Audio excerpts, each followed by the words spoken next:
அஸ்ஸலாமு அலைக்கும் வரஹ்மத்துல்லாஹி வபரகாத்துஹு.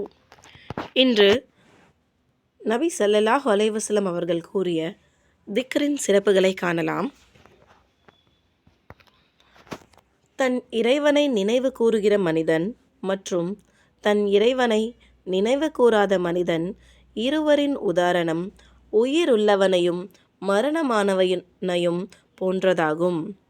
ஸோ ஒரு மனிதன் அவன் இறைவனை நினைவு கூறுகிறான் என்பதன் பொருட்டு அவன் உயிருள்ளவனாக இருக்கிறான். அவன் இறைவனை நினைவு கூறவில்லை என்றால் அவன் மரணமானவனுக்கு சமமானவனாவான் அப்படின்னு சொல்லிட்டு நபி ஸல்லல்லாஹு அலைஹி வஸல்லம் அவர்கள் திக்ரின் சிறப்புகளை எவ்வளோ முக்கியப்படுத்தி கூறியிருக்கிறாங்க அப்படின்றத இதில் நம்மளால் உணர முடியுது. இன்னொரு இடத்துல அண்ணல் நபி ஸல்லல்லாஹு அலைஹி வஸல்லம் அவர்கள் தோழர்களிடம் வினவினார்கள், நான் உங்களுக்கு ஓர் அமலை கற்றுத்தரவா? அது உங்களின் எல்லா அமல்களை விடவும் சிறந்தது, உங்கள் இறைவனிடத்தில் மிகவும் தூய்மையானது, உங்கள் அந்தஸ்துகளை உயர்த்தக்கூடியது, தங்கம் வெள்ளியை நீங்கள் செலவு செய்வதை விடவும் உங்களுக்கு மிகச் சிறந்தது. அது மட்டுமல்ல, நீங்கள் உங்கள் எதிரிகளுடன் போரிட்டு நீங்கள் அவர்களின் கழுத்தையும் அவர்கள் உங்களின் கழுத்தை வெட்டுவதை விடவும் சிறந்ததுமாகும் அப்படி சொல்லிட்டு அந்த அமலுடைய சிறப்புகளை பற்றி தோழர்கள்கிட்ட நபி ஸல்லல்லாஹு அலைஹி வஸல்லம் அவர்கள் கூறுகிறார்கள். ஸோ தோழர்கள் உடனே அவசியம் கற்றுத்தாருங்கள் என்று கூறுகிறார்கள். ஸோ நபி அவர்கள் என்ன கூறுகிறார்? அல்லாஹுவை திக்ரு செய்வதே எல்லா அமல்களை விட சிறந்த அமல் அப்படின்னு சொல்லிட்டு தோழர்களிடம் நபி ஸல்லல்லாஹு அலைஹி வஸல்லம் அவர்கள் குறிப்பிடுறாங்க. இன்னொரு இடத்துல நபி ஸல்லல்லாஹு அலைஹி வஸல்லம் அவர்கள் கூறுகிறார்கள். ஸோ எப்படி அல்லாஹ் கூறினான், என் அடியான் அதாவது மனிதன் என்னை குறித்து என்ன எண்ணம் கொண்டுள்ளானோ அதற்கு ஏற்பவே நான் உள்ளேன். அவன் என்னை நினைவு கூறும்போது நான் அவனுடன் இருக்கிறேன். அவன் என்னை மனதினில் நினைவு கூர்ந்தால் நானும் அவனை என் மனதினுள் நினைவு கூறுகிறேன். அவன் என்னை கூட்டத்தில் நினைவு கூர்ந்தால் அதனை விடவும் சிறந்த கூட்டத்தில் நான் அவனை நினைவு கூறுவேன். அவன் என்னை நோக்கி ஒரு ஜான் நெருங்கி வந்தால் நான் அவனை நோக்கி ஒரு முழம் நெருங்கி செல்கிறேன்.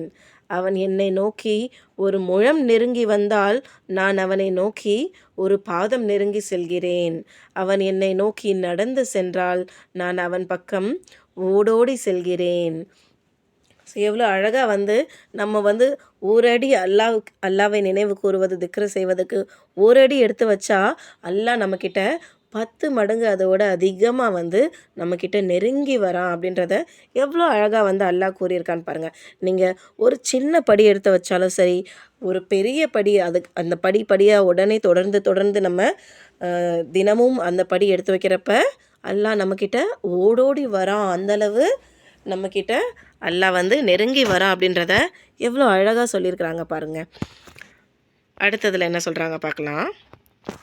அப்துல்லா இப்னு புஷ்ர் ரலியல்லாஹு அன்ஹு அவர்கள் அறிவிக்கிறார்கள், ஒரு மனிதர் கேட்டார், அல்லாஹ்வின் தூதரே, இஸ்லாத்தின் கடமைகள் நெறிமுறைகள் என்னை பொறுத்து மிகவும் அதிகமாக்கிவிட்டன. எனவே ஒரு விஷயத்தை எனக்கு நீங்கள் அறிவித்து தாருங்கள், அதை நான் உறுதியாக பற்றுக்கொள்வேன் அப்படின்னு சொல்லிட்டு நபி ஸல்லல்லாஹு அலைஹி வஸல்லம் கிட்ட ஒரு மனிதர் கேட்டார். ஸோ அதற்கு நபி ஸல்லல்லாஹு அலைஹி வஸல்லம் என்ன சொல்கிறாங்க? உமது நாவு அல்லாஹுவின் திக்ரில் ஈடுபட்டு பசுமையாக இருக்கட்டுமாக அப்படின்னு சொல்லிட்டு சொல்கிறாங்க. ஸோ இஸ்லாத்தின் கடமைகள் எண்ணற்றவை இருந்தாலும் அதில் ஒரு விஷயத்தை நீங்கள் பற்றி கொள்ளுங்கள், அது என்ன? அல்லாஹுவை திக்ரு செய்வது அப்படின்னு சொல்லிட்டு நபி ஸல்லல்லாஹு அலைஹி வஸல்லம் அவர்கள் குறிப்பிடுகிறார்கள். அதே மாதிரி இன்னொரு இடத்துல நபி ஸல்லல்லாஹு அலைஹி வஸல்லம் என்ன சொல்கிறாங்க? அல்லாஹுவின் வேதத்திலிருந்து எவர் ஒருவர் ஓர் எழுத்தை ஓதுகிறாரோ அவருக்கு அதன் பொருட்டால் ஒரு நன்மை உண்டு. அந்த ஒரு நன்மை அதை போன்று 10 நன்மைகளுடன் அதிகரிக்கிறது. அலீஃப் லாம் மீம் என்பது ஓர் எழுத்து என்று கூறவில்லை, மாறாக அலீஃப் ஓர் எழுத்து, லாம் ஓர் எழுத்து, மீம் ஓர் எழுத்து என்று குறிப்பிட்டிருக்கிறார். ஸோ நம்ம படிக்கிற அந்த ஒரு சின்ன எழுத்துக்கு கூட அல்லாஹ் பன்மடங்கு நம்ம அல்லாஹ்வின் வேதத்திலிருந்து ஓதக்கூடிய அந்த எழுத்துக்களுக்கு பன்மடங்கு நன்மைகளை அதிகமாக அல்லாஹ் வந்து கொட்டி கொடுத்திருக்கிறான். நம்ம வந்து தினமும் அல்லாவை திக்ரு செய்வதும், அல்லாவின் வேதத்தில் அதாவது குர்ஆனை வந்து எடுத்து நம்மளால் இயன்ற வரை ஒரு ஆயத்தோ, ஒரு பேஜோ, ஒரு ஜூஸோ நம்ம வந்து படிக்கக்கூடிய அந்த முயற்சி, நம்ம ஈமான் கொண்டு நம்ம செய்யக்கூடிய அந்த செயலுக்கு பன்மடங்கு நன்மை அதிகரிக்கிறது அப்படின்னு சொல்லிட்டு நபி ஸல்லல்லாஹு அலைஹி வஸல்லம் வந்து குறிப்பிடுகிறார்கள். ஸோ இன்னொரு சூழ்நிலையில் சில மக்கள் வந்து மஸ்ஜிதுக்கு முன் திண்ணையில் இருந்து கொண்டிருந்த போது நபி ஸல்லல்லாஹு அலைஹி வஸல்லம் அவர்கள் வீட்டிலிருந்து வெளியே வந்தார்கள். ஸோ தினமும் அங்கே இருக்கிற மக்கள் வந்து அந்த காலத்தில் வந்து ஒரு ஊருக்கு சென்று தான் வந்து ஒட்டகத்தை எடுத்துகிட்டு வந்து என்ன விற்பாங்க, கட் பண்ணி விற்பாங்க.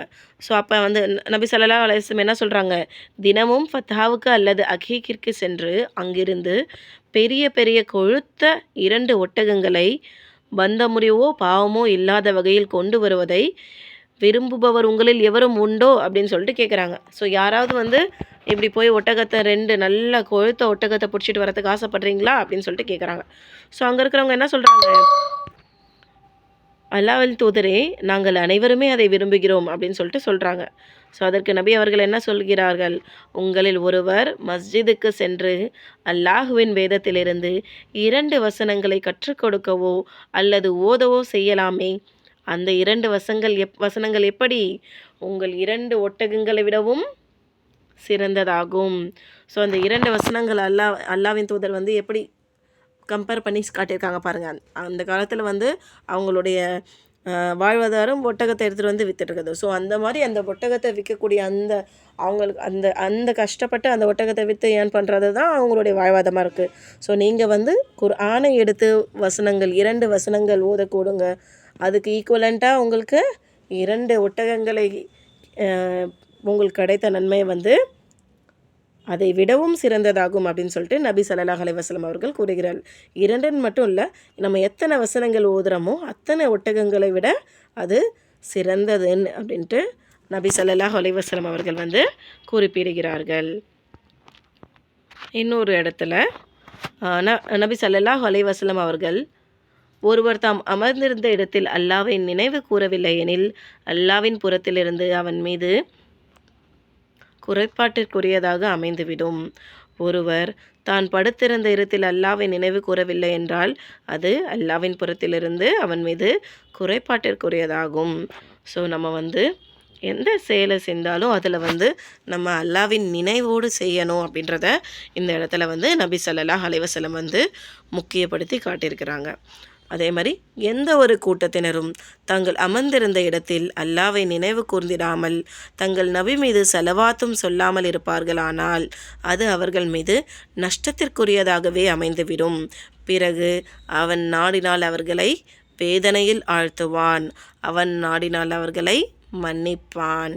ஸோ எந்த ஒரு கூட்டத்தில் நம்ம வந்து இருந்தாலும் அந்த இடத்துல நம்ம இந்த 2 விஷயங்களை எப்போவுமே வந்து மனதில் பதித்து கொள்ளணும். அல்லாஹ்வை நினைவு கூறுவதும் நபி அவர்கள் மீது ஸலவாத் ஓதுவதும், இது 2ஐயும் நம்ம மறக்காமல் இருக்கணும்.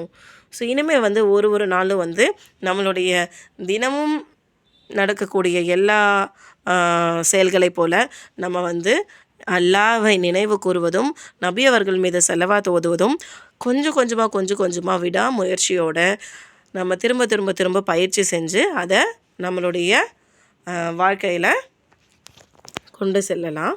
அஸ்ஸலாமு அலைக்கும் வரஹ்மத்துல்லாஹி வபரகாத்துஹு.